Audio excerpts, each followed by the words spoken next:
Hola ingenieros, somos el grupo número 4 que pertenece a Renato Ortiz y Raúl Morán.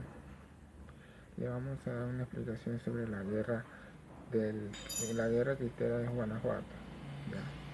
Esta guerra empezó en el año 1926 y 1929, gracias a que el general Elías Calle, quería tener más poder que el cristianismo, que la Iglesia Católica. Él fue presidente de México en 1924.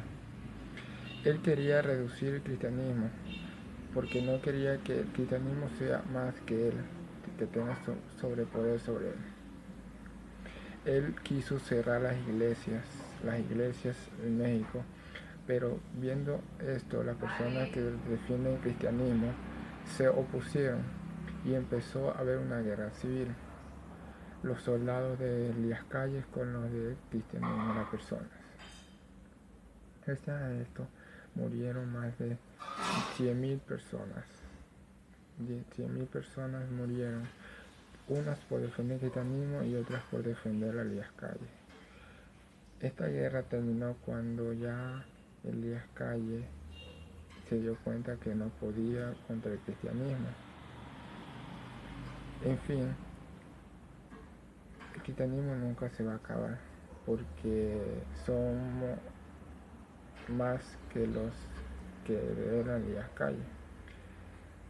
El objetivo de los escritores era comprender el significado que tiene la guerra de Cristero para la población del Estado en la época 1926-1929. Ese es uno.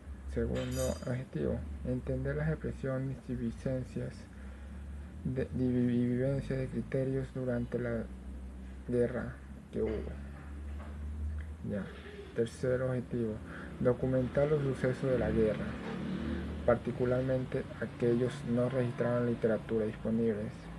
Y cuarto, conocer las repercusiones que tuvo dicha guerra. Esos fueron los objetivos que implementaron los escritores sobre los autores que hicieron dicha guerra, que escribieron los sucesos de dicha guerra. Hola ingeniero, ¿cómo le va? Mi nombre es Jonathan Ortiz y yo les voy a hablar sobre la justificación.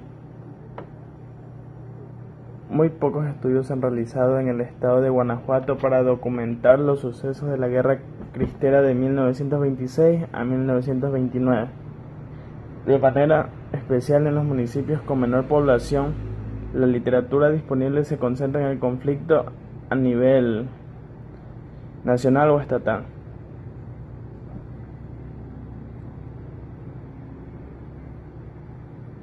Las referencias son comúnmente a líderes militares o figuras del movimiento cristero. Por ello es importante efectuar una investigación en todos los municipios del estado, que son un total de 46 municipios a nivel local.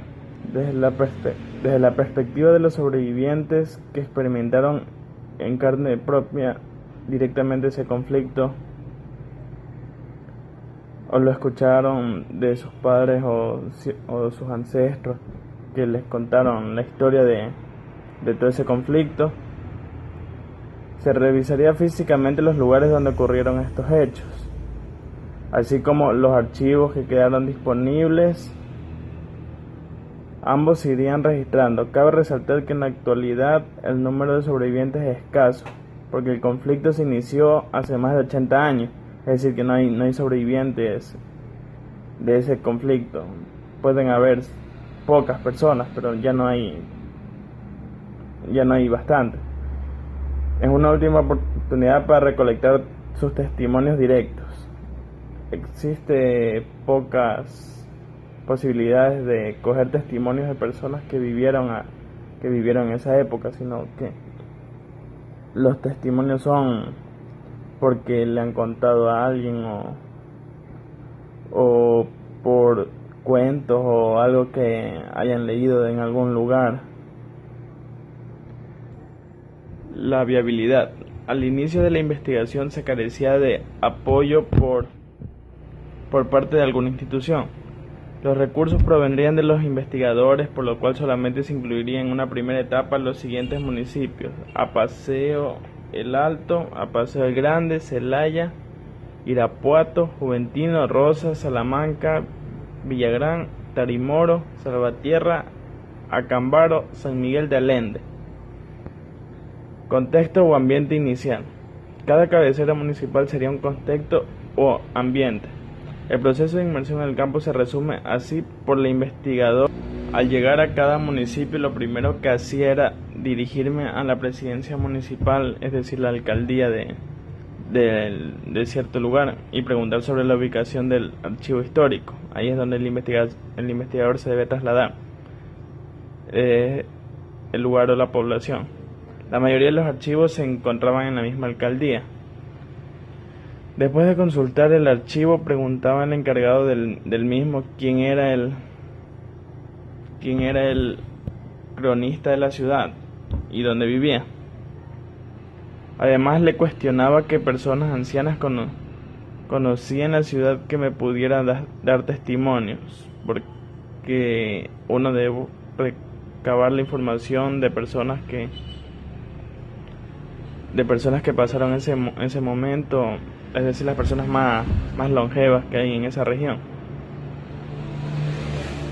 En varios archivos tienen como encargado responsable a cronistas de la ciudad, como lo antes dicho, de las personas que se encargaban en dar su opinión de los hechos que ellos mismos han vivido. La entrevista con los cronistas fue una parte clave de la investigación. Esto es muy importante en toda entrevista. La parte que ellos cuentan es muy importante para juntar los datos y a la final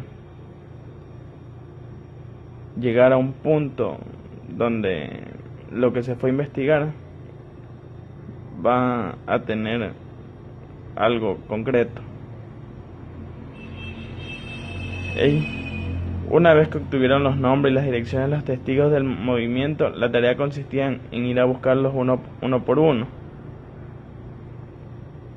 haciéndoles saber que iba de parte del cronista de la ciudad, ya como es lógico imaginarse, no es fácil que dejen entrar a un extraño a sus hogares. Uno debía ir respaldado de una persona importante de esa ciudad para que uno pueda dirigirse a los testigos con la influencia de esa persona y así poder sacar la información. La parte más enriquecedora de la investigación fue el haber entrevistado a los testigos directos del conflicto cristelero, haber visto cómo por medio de sus manos, gestos, miradas relataban los acontecimientos, como sus lágrimas caían cuando recordaban las muertes de sus paisanos, y al escuchar sus risas, las cuales resonaban al hablar sarcásticamente sobre el gobierno de la época. Los mismos entrevistados recomendaron que conocieran la finalidad de entrevistarlos también.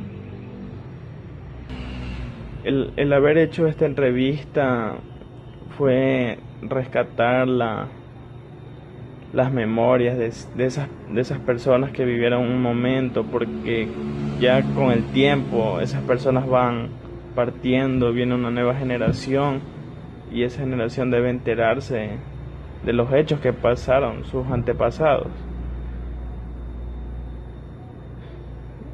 sus relatos, recuerdos. Si no sería esta entrevista, sus historias quedarían perdidas, quedarían como una simple historia que no tiene nada, un argumento para sustentarse. Se consulta